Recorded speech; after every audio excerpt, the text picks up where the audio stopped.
গা ডুবে না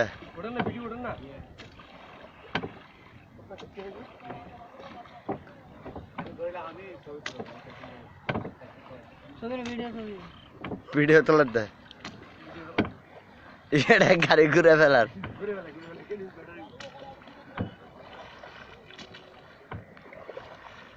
আমরা যে নদীতে আছি ওটা হচ্ছে ফলদা নদী এখানে নাকি মাছের বড় বড় মাছরা ডিম প্রকৃতিটা অনেক সুন্দর তাই এটা উপভোগ করছি পাশে আমার ছোট ভাই আছে ওরাও আমাকে শেয়ার করতেছে আসলে আমরা নদীমাতৃ দেশ বাঙালি বলতে মোটা ভাত মোটা কাপড় যথেষ্ট আমাদের জন্য আর এই করোনা ভাইরাসে আমরা একটু নিঃশ্বাস নেওয়ার জন্য